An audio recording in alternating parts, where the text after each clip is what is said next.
اکثر عمران خان کے جلسوں میں نظر آتے ہیں، آج آپ سے عمران خان کے لیے کیا پیغام لائیں گے؟ بسم اللہ الرحمن الرحیم۔ جناب، بات یہ ہے کہ خان صاحب کو میں ناچیز نے کیا پیغام دینا ہے، لیکن آپ نے پوچھا ہے تو میں بتا دیتا ہوں۔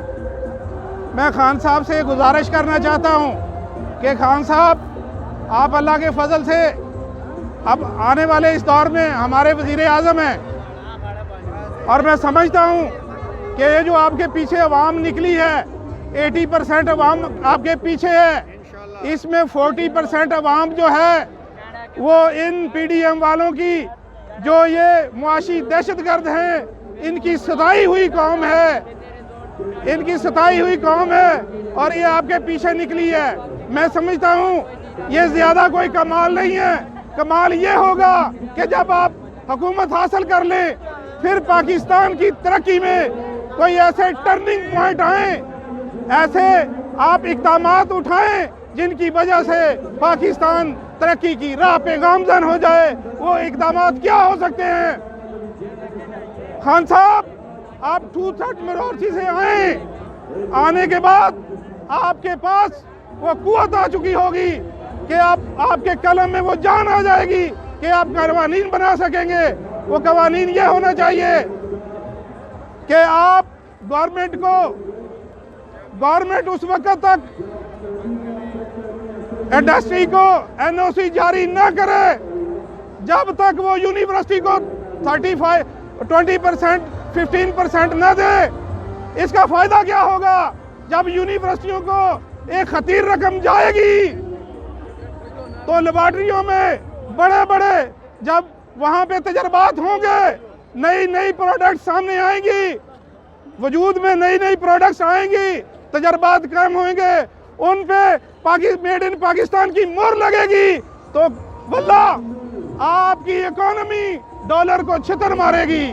یہ وہ راستے ہیں جو اکانومی کو، ملک کو اور اس عوام کو ایک جان پیدا کر سکتے ہیں، سٹرنگتھ دے سکتے ہیں۔ ایمانی قوت ہمارے پاس بہت زیادہ ہے۔ یہ جو ہمیں بیگر کہتے ہیں ہمارے ہی لوگ، اور انہوں نے قوم کا دل دکھایا ہے، ان لوگوں کو دوبارہ یہ موقع نہ ملے۔ اگر آپ کو 2/3 میجورٹی سے موقع ملے تو پھر ان کو دوبارہ موقع نہ ملے کہ یہ قوم کو یہ طنز کریں کہ ہم بیگر ہیں، یہ ہمیں ڈیگریڈ کریں۔ ہمارے دشمنوں کے سامنے جا کے، جو ہماری ترقی کے دشمن ہیں، جو ہمارے خیر خواہ نہیں ہیں، ہمیں ان کے سامنے یہ ڈیگریڈ کرتے ہیں۔ میں دوسری مثال یہ دینا چاہوں گا، ٹرننگ پوائنٹ کی میں نے بات کی ہے۔ موضوع تنگ نے جب گورنمنٹ حاصل کر لی تھی تو اس کے گورنمنٹ حاصل کرنے کے بعد 2 اقدام ایسے کیے تھے جو ٹرننگ پوائنٹ بن گئے۔ میں سمجھتا ہوں چین کی ترقی میں وہ کیا تھا کہ اس نے جب اشیاء خردوش ذخیرہ ہوئی تو اس نے سب کی تحقیقات کروائی، اس کو پتہ چلا اس کا رائٹ ہینڈ جو ہے وہ سرگنا ہے اس چیز کا۔